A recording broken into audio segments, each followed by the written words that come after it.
El viernes por la mañana, conforme iba camino a predicar en un servicio de Viernes Santo en Whittier, encendí las noticias y había un programa nacional de noticias especial con un locutor que estaba ahí. Dijo que era un día muy especial, un día en el que cierto hombre fue ejecutado por crímenes que él no cometió, aunque inocente fue sentenciado a la muerte. Y procedió a hablar acerca de la inspiración de un hombre que fue fiel a lo que creyó, un hombre que murió por lo que creía, un hombre que fue tratado mal, de manera injusta, no amable, ejecutado de manera injusta, y qué ejemplo era en su virtud y cómo él debía inspirarnos a todos nosotros. Y simplemente me recordó, por bien intencionado que fuera, que la mayor parte del mundo está consciente de la historia de la muerte de Jesucristo, pero tiene muy poco entendimiento acerca de su significado real. Es evidente que en esta época anualmente la gente está consciente de la historia de la crucifixión, está consciente del relato de la crucifixión, sea o no que crean que es historia o mito. Básicamente y de manera general la gente está consciente de cuál es la historia, pero mucho menos consciente de lo que significa. ¿Qué significa la muerte de Cristo? ¿Qué significa la resurrección de Cristo? Digo, si como la historia nos dice, unos 30,000 judíos fueron crucificados por los romanos alrededor del tiempo de Cristo, entonces, ¿por qué recordamos solo a uno de ellos? ¿Por qué ni siquiera tenemos un nombre de los otros 30,000 para acordarnos de ellos? Inclusive 2 ladrones muriendo uno a cada lado de Cristo, hasta el día de hoy, no son nombrados. Seguramente hubieron otros que murieron porque creyeron en algo, porque estaba la virtud del compromiso, porque hubo una convicción sin concesiones por aquello que promovían. Seguro que otros fueron ejemplos de amor y de virtud y honestidad e integridad. ¿Por qué entonces la historia solo celebra la muerte de Jesucristo? ¿En qué sentido es significativo? ¿En dónde encontramos el significado de la cruz? ¿Lo encontramos en las reflexiones de los filósofos? ¿Lo encontramos al escuchar a los analistas contemporáneos? ¿En dónde encontramos el significado de la cruz, de la crucifixión, de la muerte de Cristo? Bueno, la respuesta a eso, claro, está en la palabra de Dios, en las Escrituras. Podríamos remontarnos al primer libro de la Biblia, Génesis, y en el capítulo 3, versículo 15, encontraremos la promesa de que vendría uno llamado la simiente de la mujer. Ahora, toda persona sabe que una mujer no tiene una simiente, un hombre sí. Y aquí se está hablando del nacimiento virginal. Y ese que nacería de la simiente de la mujer heriría la cabeza de la serpiente, aunque él mismo sería herido en el calcañar. Y ahí vemos que Cristo, mientras que fue herido en la cruz, estaba hiriendo de manera fatal a aquel que lo hiere. Y podríamos aprender más acerca del significado de la cruz si fuéramos aún más adelante en el libro de Génesis y llegáramos a la historia de Abraham e Isaac. Abraham, llamado por Dios a ofrecer a su hijo en el altar como sacrificio a Dios, encuentra que Dios provee una alternativa, un carnero que estaba atrapado en un zarzal. Y aquí aprendemos que debe haber un sustituto para el que debe morir. Y aprendemos más acerca de la cruz. Llegamos a Moisés y a toda la complejidad de la ley mosaica y a todas las ceremonias y sacrificios que delinean la necesidad de que la sangre sea derramada en sacrificio para expiar el pecado. Y aprendemos más acerca de la cruz. Llegamos al Salmo 22 y tenemos todos los detalles de la cruz. Y llegamos a Isaías 53 y la teología de la cruz es explicada. Y Zacarías capítulo 12 nos habla del que fue traspasado en la cruz. Y después podremos ir al Nuevo Testamento y podremos leer las palabras de Pablo que nos habla de que en la cruz Cristo fue hecho maldición por nosotros, quien nos habla de que Él llevó nuestro pecado. Podremos leer las palabras de Pedro que dice que Él fue el justo que llevó los pecados de aquellos que eran injustos. Podremos ir al libro de Apocalipsis y escuchar las palabras del apóstol Juan, conforme nos habla que Él fue un cordero inmolado desde la fundación del mundo. Podríamos leer ese gran tratado acerca del significado de la cruz llamado la Epístola a los Hebreos, en el cual encontramos que Cristo es ofrecido una vez por todas por los pecados del mundo. Si queremos conocer el significado de la cruz, podemos ir de principio a fin en las Sagradas Escrituras y nos será explicado de manera muy clara. No obstante, creo que una de las descripciones más maravillosas, emocionantes, monumentales del significado de la cruz con frecuencia es pasada por alto. Y es el que es dado en el texto que quiero que veamos en esta mañana. Y es el texto mismo al que llegamos en nuestro estudio de Mateo, capítulo 27, versículo 45. Mateo, capítulo 27, versículo 45 al 53, creo yo, delinea de una manera sorprendente, de una manera milagrosa, el significado de la cruz. No necesitamos ir a Génesis, aunque podríamos. No necesitamos ir al sistema sacrificial. No necesitamos ir al Salmo 22. No necesitamos inclusive ir al Salmo 69, el cual nos da más detalles. No necesitamos ir a Isaías 53. No necesitamos ir a Zacarías 12 o a las epístolas de Pablo, Pedro, Juan. No necesitamos ir ahí, porque lo encontramos aquí en este texto mismo, creo yo, un testimonio sin paralelos acerca del significado de la cruz, y es inherente en el suceso mismo de la cruz misma. De hecho, junto con la muerte de Jesucristo en esta porción de las Escrituras en particular, hay 6 milagros. 6 milagros que ocurren simultáneamente con la muerte de Cristo, los cuales se convierten en el comentario propio de Dios Padre acerca del significado de la cruz. Este es el testimonio mismo de Dios acerca de lo que la muerte de Cristo significa.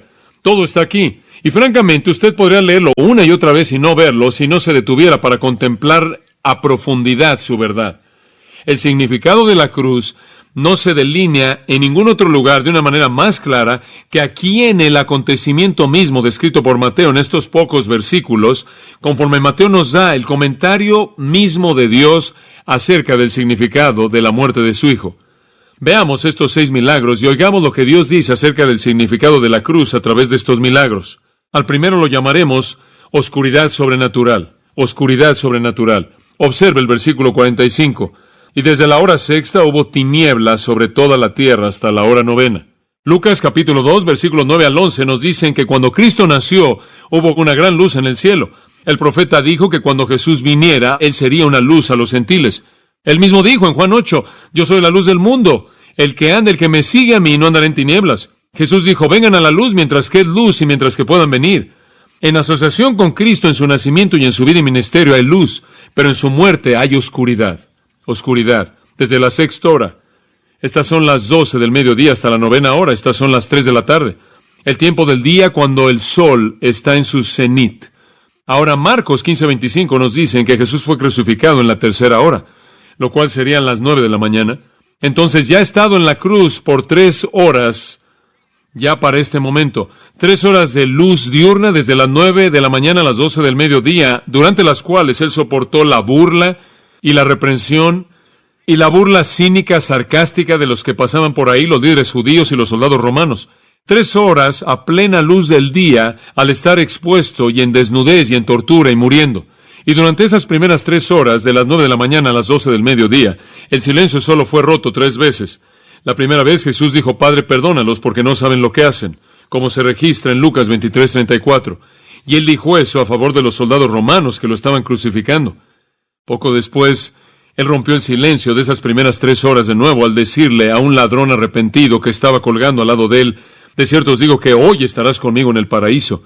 Y las primeras 3 horas de silencio fueron rotas solo una tercera vez más cuando Él vio a Juan y a María su madre, Juan su amado discípulo, estando de pie al pie de la cruz y sabiendo que ellos se perderían cuando se fuera. Y entonces Él encomendó el uno al otro y le dijo a Juan, he aquí tu madre, y a María, he ahí tu hijo, he aquí tu hijo. Les dio el uno al otro para cuidar el uno del otro. Pero fuera de eso, las 3 horas de las 9 de la mañana a las 12 del mediodía no fueron quebrantados por ninguna palabra de Cristo en la cruz. Pero ahora, las siguientes 3 horas comienzan, y de manera instantánea se vuelve oscuro sobre toda la tierra. La palabra tierra es G. Podría significar tierra. Es la palabra que también se traduce tierra. No sabemos si la oscuridad envolvió solo a la tierra de Israel, solo a la ciudad de Jerusalén y los lugares aledaños, o si la mitad de la tierra cubierta por luz normalmente fue instantáneamente transformada en noche. Dios pudo haber hecho cualquiera de las dos. Recordamos, ¿no es cierto?, en Éxodo capítulo 10, cuando Dios hizo que solo estuviera oscuro en la tierra de Egipto.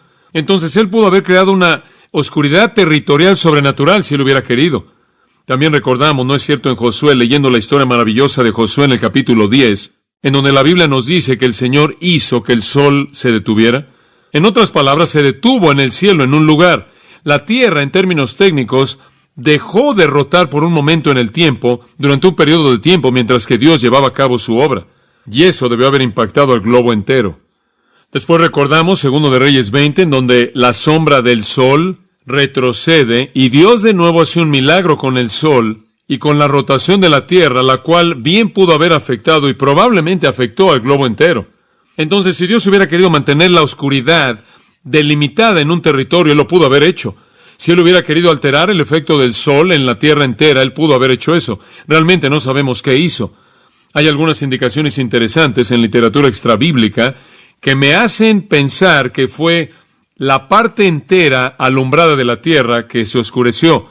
Orígenes se refiere a una declaración por un cierto historiador romano que menciona esa oscuridad rara. Tertuliano también escribió a ciertos paganos y en su escritura él menciona esa oscuridad rara y dice: dicha maravilla se relata en sus propios anales y está preservada en sus propios archivos hasta el día de hoy. Y hay un supuesto reporte de Pilato a Tiberio, el gobernador, suponiendo que el emperador está consciente de que en todo el mundo estuvo oscuro de las 12 del mediodía a las 3 en cierto día.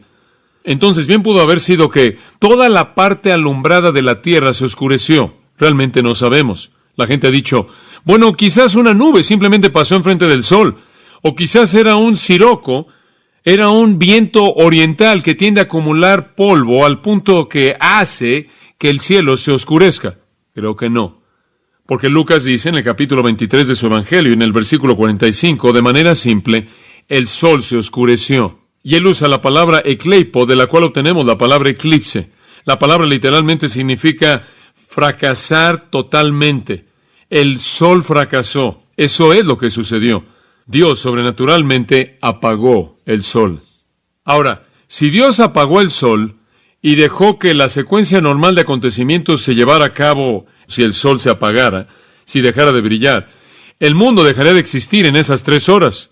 Entonces Dios de alguna manera apagó el sol y sustentó al mundo, pero se oscureció. No fue, en términos técnicos, un eclipse científico. No podría haber sido porque la temporada del año en la que la Pascua es celebrada coloca al sol y a la luna en extremos opuestos de la Tierra. Y un eclipse solo puede ocurrir cuando están en el mismo lugar. Entonces, este no es un eclipse científico, simplemente es la palabra en su sentido amplio que el sol falló. El sol se apagó.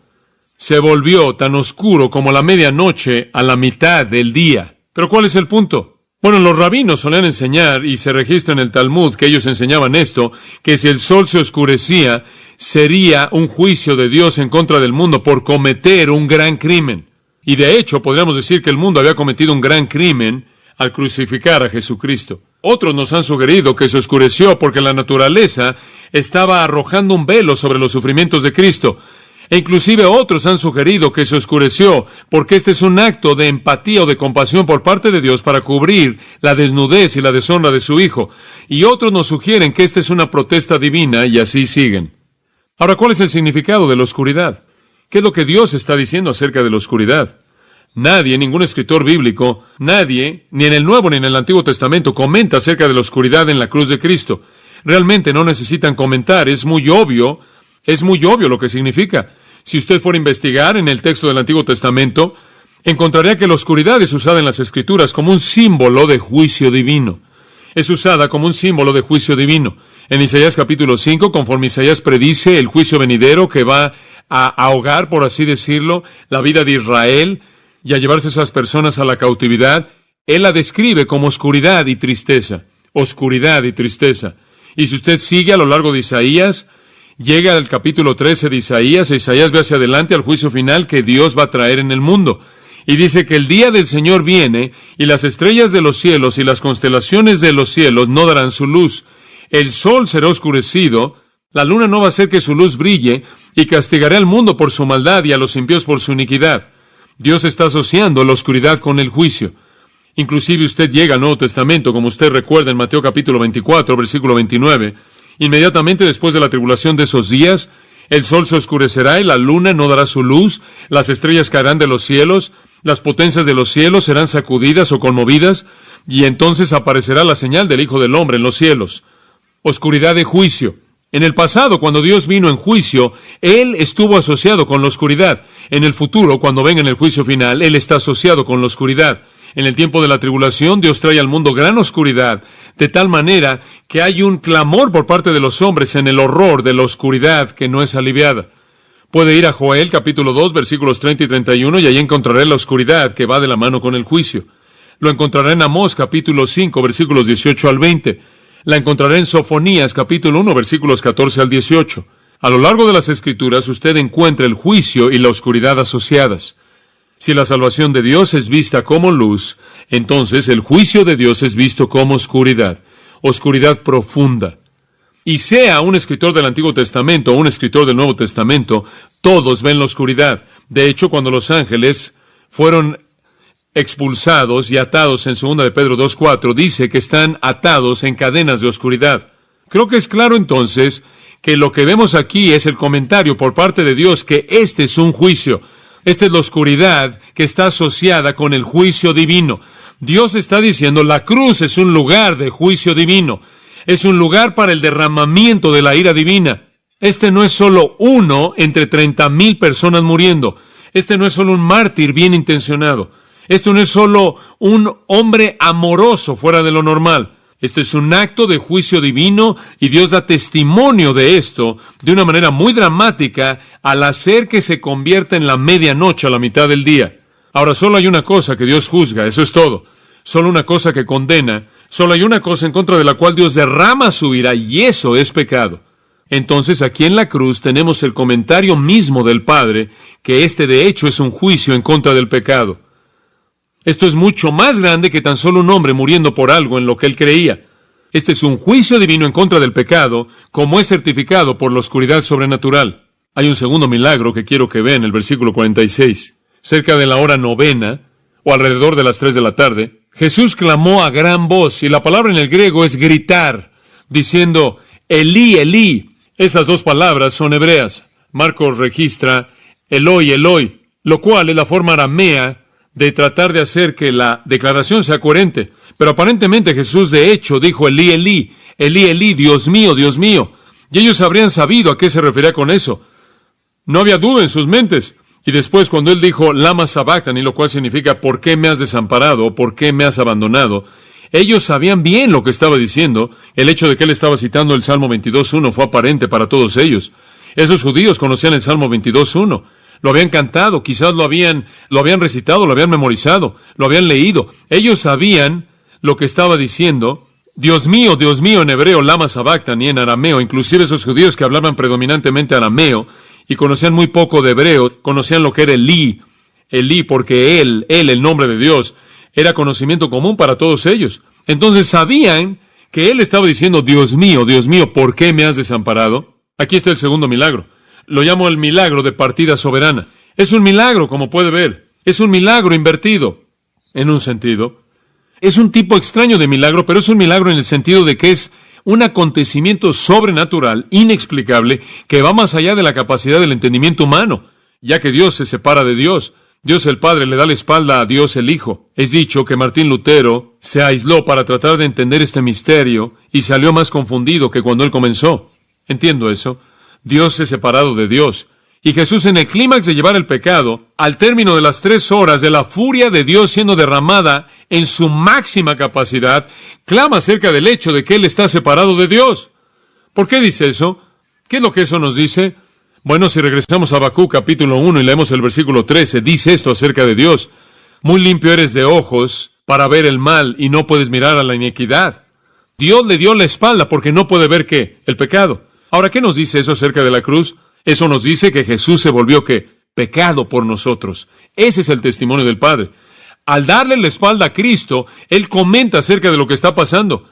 Si esta fuera la muerte de un mártir amoroso, si esta fuera la muerte de un hombre bueno, de una persona inocente que tenía una buena causa, si este fuera algún tipo de hombre filántropo o algún tipo de acto de gracia o algún tipo de demostración humana benevolente, entonces Dios debió haberlo visto con favor. Pero cuando Dios le dio su espalda, Dios le estaba dando la espalda porque hay una cosa que Dios no puede traer ante su rostro y eso es pecado.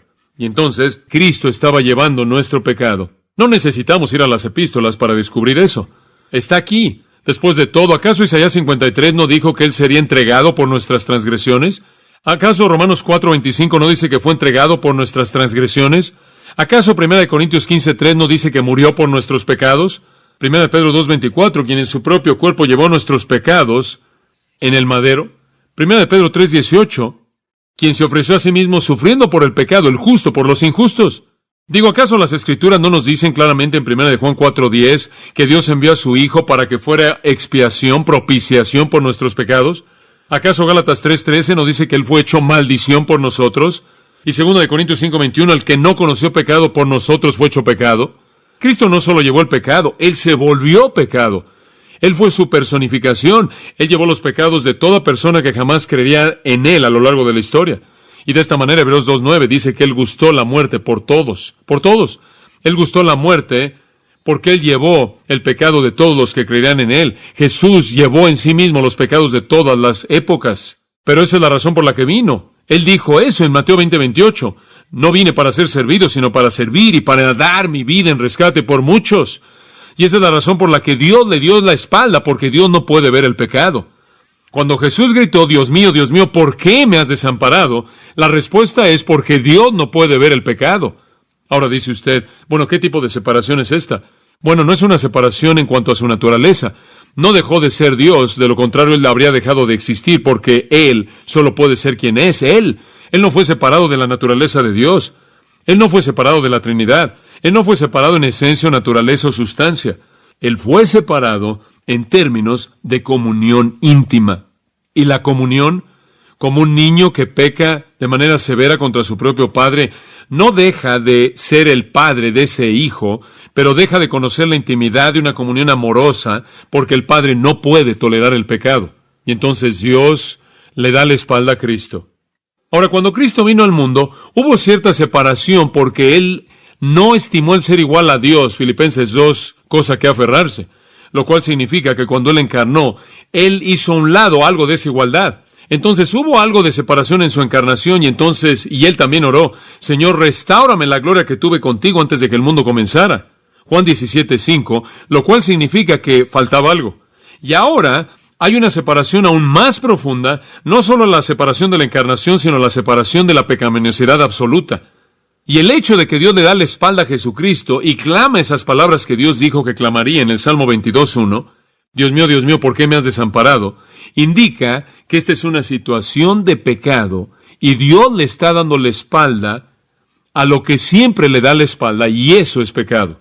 Ahora, permítame decirle que esto es algo demasiado profundo como para que lo entendamos, pero debemos por lo menos entender la verdad básica. Mientras que Jesús llevó el peso de todo el pecado de todas las personas que creerían en Él, Él nunca se volvió pecador. Y si usted no lo puede ver en ningún otro lugar, lo puede ver aquí en la cruz. Aquí es delineado de una manera más profunda que en cualquier epístola del Nuevo Testamento, y está delineado exactamente aquí. Porque en medio de ser inmerso en todos los pecados de todos los que creerían en Él a lo largo de la historia, Él no tiene deseo hacia ese pecado. Aunque Él literalmente está ahogándose en todo el pecado de todos los que creerían en Él en toda la historia, Él no anhela ese pecado, sino que su anhelo es expresado en estas palabras. Dios mío, ¿por qué me has desamparado? ¿Qué es lo que Él anhelaba? Dios.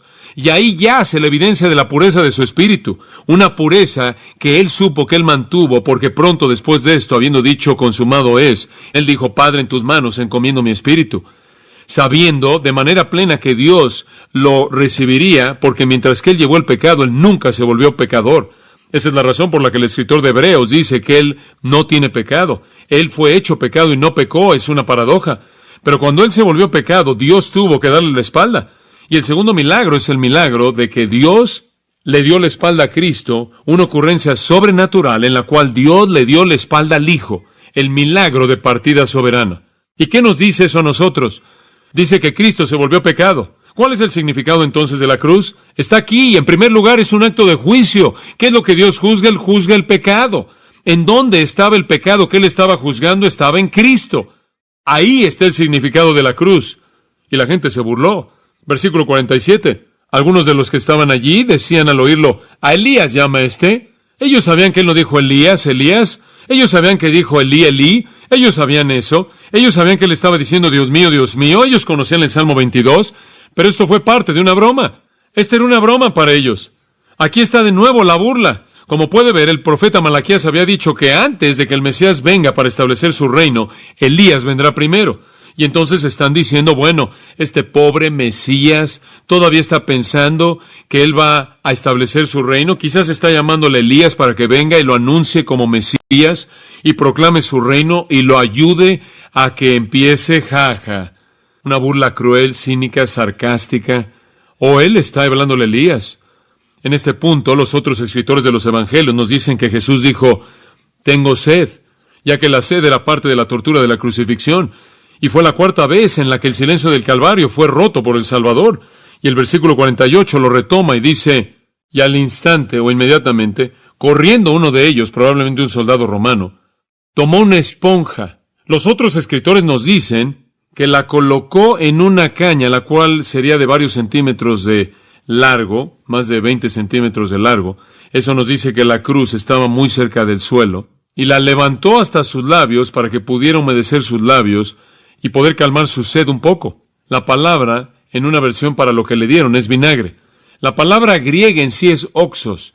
Es un vino barato, agrio, que estaba muy diluido con agua porque era una bebida muy común del diario para los trabajadores y los soldados. Era una bebida que calmaba la sed con una gran cantidad de agua y un contenido muy bajo de alcohol y vino agrio. Entonces le dieron esto a Jesús para calmar su sed. Dice usted, ¿fue ese un acto de misericordia? O supongo que misericordia momentánea. Pero entre más misericordia mostraba usted en los momentos, más prolongaba la tortura definitiva. Pero la idea es que por lo menos alguien le vino a dar eso. Y la multitud vio esto como otra parte de la broma, en el versículo 49, y entonces dijeron, pero los otros decían, deja, veamos si viene Elías a librarle. Esa era su idea. Y continuaron con su burla maligna lo más que pudieron, hasta el final, hasta que finalmente murió. Se burlaron de él con este tipo de palabras. Entonces no entendieron lo que estaba pasando. ¿Puede imaginarse que estaban haciendo esto en esta oscuridad densa? Me parece que se habrían detenido a pensar acerca de lo que estaba pasando. Me parece que podrían haber recordado las palabras de Isaías acerca de la oscuridad y el juicio. Me parece que podrían haber recordado algunos de los otros profetas que asociaron la oscuridad con el juicio. Inclusive pudieron haber pensado que lo que Joel predijo en el capítulo 2 estaba pasando, cuando el sol se apagó, como Joel predijo que sucedería en ese gran día cuando el Señor vendría. Digo, pudieron por lo menos haber pensado que quizás el juicio estaba llevándose a cabo. Y cuando lo oyeron clamando, Dios mío, ¿por qué me has desamparado?, también pudieron haber entendido que Él estaba llevando su pecado, si hubieran entendido lo que se había prometido y lo que se demandaba por el pecado. ¿Entendieron poco de esto? Ignoraron la oscuridad y se burlaron de las palabras de Jesús. Ahora aprendemos acerca de Dios en la cruz. Aprendemos que Dios es un Dios que va a mostrar ira contra el pecado. Y Dios es un Dios que es demasiado santo como para ver al pecador. Esos primeros dos milagros son muy instructivos. Pero hay un tercero, observe este en el versículo 50. Mas Jesús, habiendo otra vez clamado a gran voz, y la palabra ya es gritar de nuevo muy fuerte, entregó el Espíritu. Ahora el silencio ha sido roto 5 veces por Jesús. Las primeras 3 en las primeras horas. Después, Dios mío, ¿por qué me has desamparado? Después, tengo sed. Y ahora finalmente, apenas antes de que muera, apenas antes de que Él exhale por última vez, Él clama a gran voz una vez más. Él todavía está lo suficientemente fuerte como para hacerlo. Es tan importante que todos estos gritos de Jesús en las últimas 3 horas de la vida fueran con una voz fuerte, excepto por la afirmación de tengo sed. No dice que fue a gran voz. Pero estos gritos fuertes demuestran que Él todavía tenía fortaleza física. Él todavía tenía suficiente fuerza como para gritar. Él no se está desvaneciendo lentamente. Él no está dejando que en cierta manera su vida se vaya. Él todavía tiene la suficiente fuerza como para gritar a gran voz, con voz fuerte. Él todavía no ha llegado al punto del agotamiento extremo.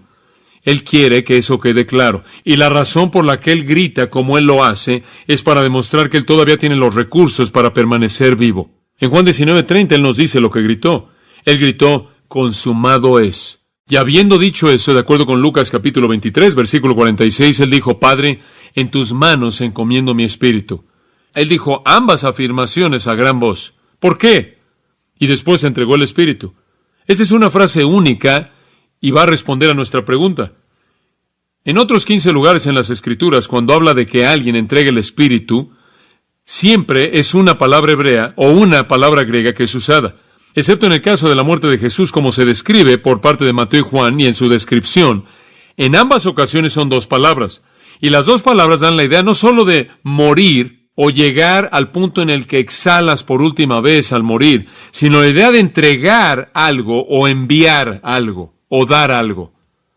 En otras palabras, es un acto de la voluntad, es un acto volitivo. Él literalmente envió a su espíritu, despidió a su espíritu como un acto de su propia voluntad. Fue un acto voluntario. Y aquí está el tercer gran milagro de la cruz. Es este: la vida de Jesús no le fue quitada. Él la entregó voluntariamente. Y eso nos es demostrado por el hecho de que Él murió tan pronto, cuando las víctimas normalmente permanecían vivas durante días en la cruz. De hecho, de acuerdo con Marcos 15, versículos 44 y 45, cuando la palabra le fue dada a Pilato de que Jesús estaba muerto, él no lo podía creer y envió a alguien a que revisara porque era tan anormal que alguien muriera tan pronto.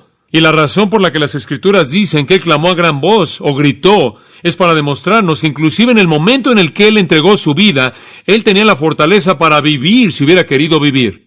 Jesús no solo tuvo el poder de retomar su vida de la tumba, Él tuvo el poder para entregar su vida cuando Él quiso. Y ningún hombre tiene ese poder, así como no tiene el poder de resucitarse a sí mismo.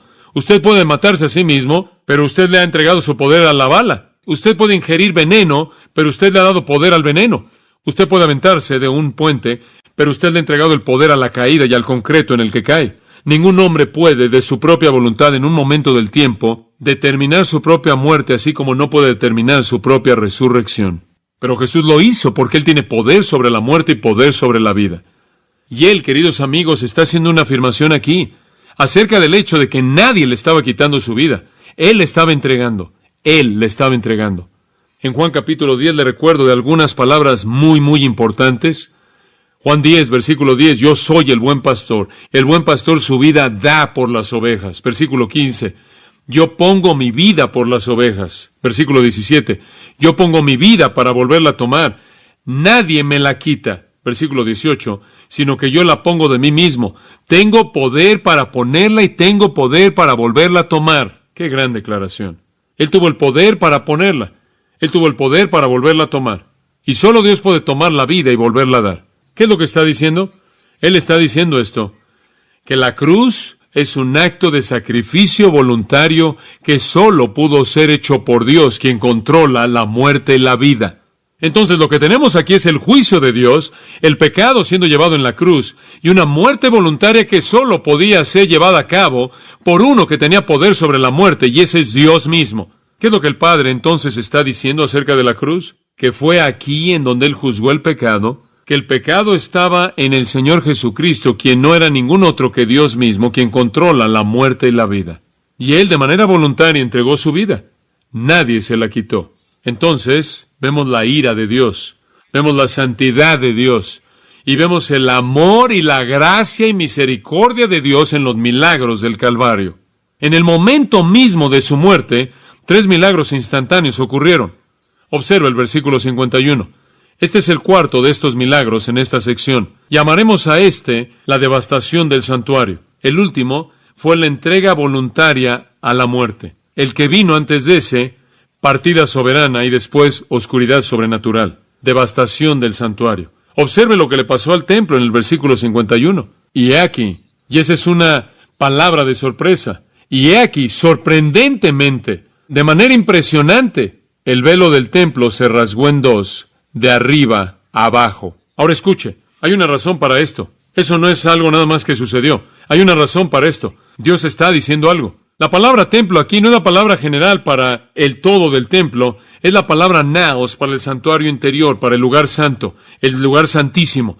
Cualquier estudiante de las Escrituras sabe que en medio del templo Dios había prescrito que debía haber un santuario en el cual Él tiene que morar en su presencia simbólica. Había un lugar santo y después estaba la gran cortina o el velo, y adentro estaba el lugar santísimo, en donde nadie nunca podía ir excepto un hombre, y ese era el sumo sacerdote, que entraba una vez al año para ofrecer sangre sobre el altar ahí, para el sacrificio ofrecido por los pecados de su pueblo.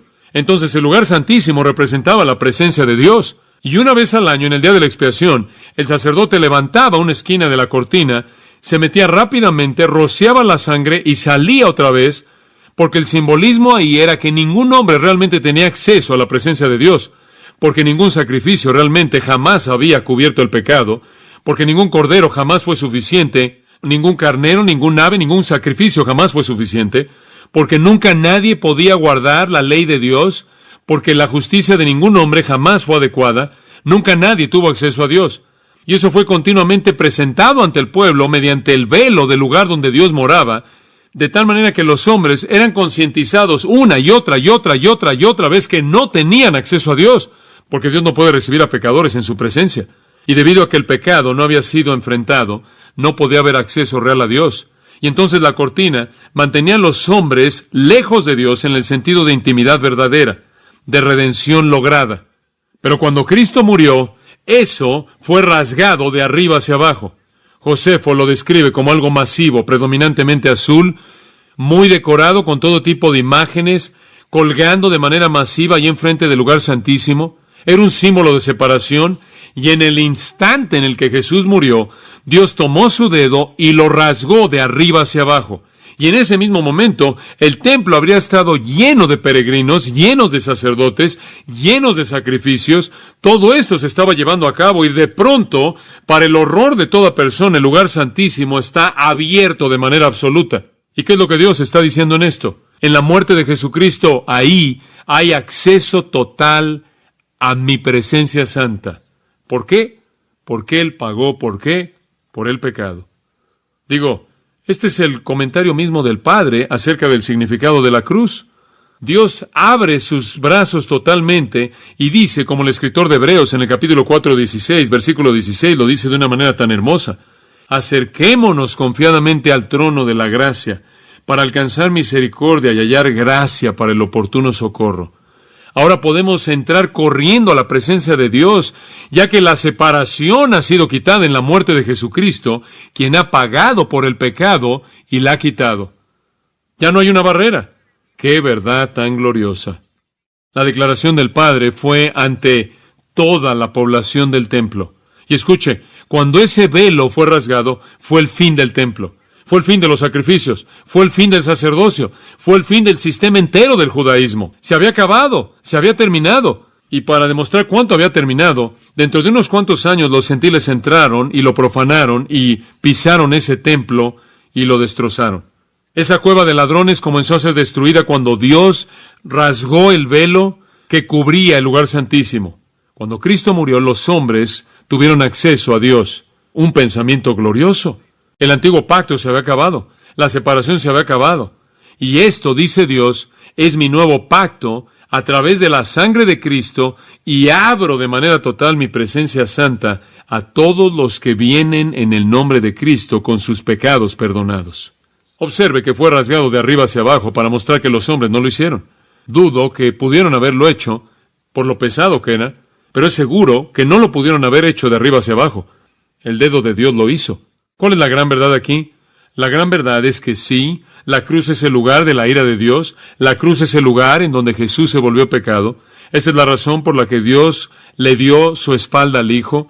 La cruz es el lugar en donde un acto voluntario de amor, sin paralelos en la historia del universo, Dios en carne humana llevó los pecados de pecadores indignos. Sí, y la cruz también es el lugar en donde la redención fue cumplida y ya no hay más necesidad para la separación, y Dios abrió el lugar santísimo de su propia presencia personal a toda persona que viene en el nombre de Jesucristo. Así dice el Padre. Quiero que observe un quinto milagro. Versículo 51. Y la tierra tembló, y las rocas se partieron. Instantáneamente, en la muerte de Jesucristo, el Padre tuvo algo más que decir sin una voz audible desde el cielo. Lo dijo de una manera física. Él trajo a la ciudad de Jerusalén y al área que estaba ahí alrededor de Jerusalén un terremoto devastador, el cual abrió las rocas, creó fisuras en el suelo. Sin duda alguna, esas fisuras existen hasta el día de hoy. Este fue un verdadero terremoto. ¿Qué estaba él diciendo? ¿Cuál fue el punto de esto? Con mucha frecuencia en el Antiguo Testamento, cuando Dios apareció, Hubo un terremoto. Lo encontramos en Éxodo capítulo 19, versículo 18, apareciendo en el monte Sinaí, y el monte comienza a temblar. Encontramos otro terremoto en 1 de Reyes 19, 11. Otra vez, cuando Dios aparece en 2 de Samuel 22, 8, hay un terremoto. En el Salmo 18, 7 y el Salmo 77, 18, encontramos a Dios moviéndose y sacudiendo la tierra. Isaías 29, 6, Jeremías 10, 10, tantos lugares diferentes hablan de Dios viniendo y sacudiendo la tierra. Nahum, ese gran capítulo acerca de la persona de Dios, versículos 2 y 5 del capítulo 1, describen a Dios como uno que hace que la tierra se sacuda. Ahora, ¿qué es esto? Bueno, permítame decirle lo que es. ¿Qué es lo que Dios está diciendo aquí? Usted estudia a los profetas y estudia el libro de Apocalipsis y descubrirá que hay una promesa que Dios le ha hecho a este mundo, y es que algún día el mundo, como es ahora, y los cielos como son ahora, van a ser sacudidos. Y sacudidos al punto de la destrucción. En Apocalipsis, como también en el Antiguo Testamento, en la profecía del Antiguo Testamento de Isaías, nos dice que las estrellas van a caer, las constelaciones van a destruirse. La Biblia habla acerca del sol y la luna dejando de existir en términos de ser luces, habla acerca de la tierra sacudiéndose. Habrá un gran sacudimiento en el juicio final. ¿Por qué? Porque Dios va a rehacer esta tierra maldecida. En la creación original no habían terremotos, no había nada que sacudir. Dios creó un mundo perfecto y un ambiente perfecto en el cual Adán vivía y disfrutaba de la presencia de Dios en la perfección que Dios quiso que fuera en el paraíso. Y después, cuando Adán pecó, no solo él fue maldecido y su esposa fue maldecida, sino que la tierra también fue maldecida. Y la tierra hasta el día de hoy está sufriendo bajo la maldición. Y Romanos 8 dice, toda la creación gime, esperando que sean liberados a lo que Milton llamó paraíso recuperado. Y la Biblia promete que algún día va a haber un cielo nuevo, y algún día habrá una tierra nueva. Algún día va a haber un tiempo cuando la tierra va a ser como la tierra debía ser. Algún día va a haber un tiempo cuando el usurpador Satanás, quien se ha apoderado del gobierno de la tierra, va a ser depuesto, y él va a dejar de ser el monarca, y Cristo se volverá el monarca. Y la tierra ya no será maldecida, será una tierra gloriosa, nueva, maravillosa. Esa tierra es descrita de manera maravillosa en la epístola a los Hebreos, en Hebreos capítulo 20, capítulo 12, versículo 26. Sin embargo, una vez más, no solo sacudiré la tierra, sino también los cielos. Él lo hizo una vez en Sinaí, y él dice, lo volveré a hacer. Y una vez más significa la remoción de esas cosas que son sacudidas como cosas que son hechas. En otras palabras, Dios va a sacudir hasta que deje de existir la tierra que existe, para que esas cosas que no pueden ser sacudidas puedan permanecer, un reino que no puede ser conmovido. Entonces, Dios va a sacudir a esta tierra hasta llevarla que no existe, y va a rehacer una tierra nueva y un cielo nuevo, en los cuales Cristo va a reinar de manera suprema como el Rey de Reyes y el Señor de Señores. Dice usted, bueno, ¿qué tiene que ver todo eso con lo que sucedió en la cruz? Simplemente esto. Cuando Dios sacudió la tierra en la muerte de Cristo, creo que Él estaba dando al mundo una probada de lo que va a ser en el futuro, cuando Él sacuda la tierra en el tiempo de la venida del Rey mismo. Yo creo que cuando Jesús murió en esa cruz, Él cumplió de manera tan perfecta la voluntad del Padre. Él se ganó de tal manera el derecho de ser el Rey de la tierra. Él se ganó de tal manera el derecho de tomar posesión del título de propiedad de la tierra de la mano de Dios, como es visto ahí en el libro de Apocalipsis, capítulo 5, conforme Él toma el título de propiedad de la mano de Dios y comienza a desenrollar ese título de propiedad y apoderarse de la tierra desde Apocalipsis 6 hasta el 19. Yo creo que Él se ganó el derecho de hacer eso en la cruz. Yo creo que debido a que Él llevó de manera perfecta el pecado en su propio cuerpo, debido a que Él terminó la obra de redención, el Padre dijo, tú serás el Rey de la tierra, te daré las naciones como tu estrado, te daré la tierra para que la gobiernes, toda persona doblará la rodilla ante ti, tú gobernarás el universo en la tierra, debajo de la tierra, arriba de la tierra, dice en Filipenses 2, y yo creo que el sacudir la tierra en la muerte de Cristo fue la manera en la que Dios garantizó la promesa de un mundo renovado y un universo renovado. Cristo se había ganado eso y vendría, y vendría. Y relacionado de manera cercana a eso, y una razón por la que creo que esa es la interpretación apropiada de esto, es que nos habla del último milagro, el sexto. Y este es un milagro maravilloso, sujetando la muerte, y se abrieron los sepulcros. Eso obviamente pudo haber sucedido por el terremoto, pero la siguiente parte no pudo haber sucedido simplemente por el terremoto. y muchos cuerpos de santos que habían dormido se levantaron. Y debe colocar un punto ahí. Esa es la manera en la que el texto debe leerse. Hubo una resurrección. Hubo una resurrección. ¿Escuchó eso? Dice usted, ¿qué salieron de las tumbas? Sómata, cuerpos, no espíritus. Esto no es algo etéreo. Estos no son fantasmas. Cuerpos. Esta es una resurrección real. ¿Qué cuerpos? Muchos cuerpos, no todos. Esta fue una resurrección discriminadora. Son los seleccionados. ¿Quiénes eran? Santos. ¿Qué santos? Santos de la era del Antiguo Testamento que estaban esperando su resurrección, que habían estado esperando quizás durante mucho tiempo. Cuando Jesús murió, sus espíritus salieron de la morada en donde los espíritus justos moran y se unieron a cuerpos glorificados que salieron de esas tumbas. Dice usted, ¿es esto una glorificación real? ¿Una resurrección real? Absolutamente. Por supuesto que sí. Tantas personas que conocen la historia de la cruz pasan por alto esto. Esto es importante. Esta es otra declaración que Dios hizo. Esta es una resurrección literal, física, corporal, glorificada. ¿Pero qué sucedió? Salieron de las tumbas, de los sepulcros, punto. La siguiente oración dice, después de la resurrección de Él, vinieron a la santa ciudad y aparecieron a muchos. ¿Puede imaginarse qué tipo de testimonio tuvieron?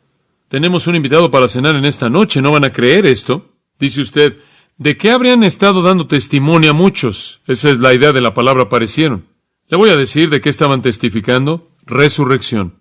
Pero no fueron a la ciudad y lo hicieron sino hasta que Cristo había resucitado. ¿Por qué?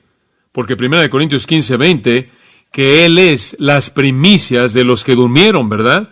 Entonces no fue sino hasta después que Él fue resucitado de los muertos, que ellos junto con Él comenzaron a hablar. Y no creo que ellos le hablaron a nadie fuera de aquellos que ya habían creído. No hay evidencia bíblica de que Cristo jamás le apareció a alguien después de su resurrección que no fuera un creyente. Y ellos entraron y estoy seguro que los creyentes estaban emocionados por conocerlos. Y ellos dirían, Cristo está vivo, y el hecho de que esté vivo es la garantía de que ustedes vivirán, y somos una prueba viva de eso. Milagro glorioso. ¿Qué estaba diciendo el Padre? El Padre estaba diciendo la cruz es el punto de la esperanza más grande para la resurrección. ¿Por qué? Porque si tu pecado ha sido enfrentado y tu pecado es llevado por Cristo y la paga es pagada y la ira de Dios ha sido derramada, Él ha bebido el veneno, por así decirlo, hasta la última gota, entonces estás libre de la muerte y libre para vivir. Y si el acceso a Dios está abierto y Él va a crear un reino que nunca será sacudido, entonces tienes el derecho de tener acceso y un derecho a ese reino y vivirás en una forma glorificada para poseerlo. Este es el significado de la cruz. Este es el testimonio de Dios Padre. ¿Qué vemos en la cruz? Vemos la ira de Dios retratada en oscuridad sobrenatural. Vemos la santidad de Dios al darle la espalda al pecado debido a que Cristo se volvió pecado. Vemos la gracia amorosa de Dios y la misericordia conforme Él, en un acto voluntario de sacrificio personal, entrega su vida para redimir a hombres indignos. Y después vemos la cortina del templo que se rasga de arriba abajo conforme Dios dice que el camino de acceso ahora está abierto, sus pecados han sido cubiertos y ahora vienes en el nombre de Jesucristo y puedes abrazar al Dios Santo vivo en un amor y comunión íntimas. Y después vemos la tierra sacudirse y se nos recuerda que viene un día cuando la nueva tierra y el nuevo cielo que han sido prometidos se van a cumplir. Jesús reinará como Rey de Reyes y Señor de Señores. Y estaremos ahí para reinar con Él, ya que la resurrección de estos pocos es la garantía de la resurrección de los muchos que creen en Él. Este es el mensaje de la cruz. Este es el testimonio mismo de Dios, mediante poder sobrenatural, acerca del significado de la muerte de su propio Hijo. Inclinémonos en una palabra de oración. Padre, gracias por tal testimonio, tan dramático, dado de una manera tan clara cuando Jesús murió, que tú eres un Dios de ira, un Dios de santidad absolutamente infinita, pero también un Dios de amor y misericordia y gracia, que recibe al pecador, y un Dios de promesa, y un Dios de esperanza, que trae al pecador a un reino nuevo y glorioso, en la vida de resurrección por la fe en Cristo. Gracias. Mientras que sus cabezas están inclinadas por un momento, Usted tiene la responsabilidad de responder. Cristo le abrió el camino a Dios. Él le promete un reino eterno y una resurrección gloriosa. Ha sido hecho. Está terminado. La única pregunta es si usted va a recibir el regalo. Usted tiene que tomar esa decisión. Solo un necio podría menospreciar esto. Solo un necio absoluto. O alguien quien ama tanto su pecado como para colocarlo por encima del regalo de Dios. La decisión es suya. Yo confío en que usted va a darle la espalda a su pecado en arrepentimiento.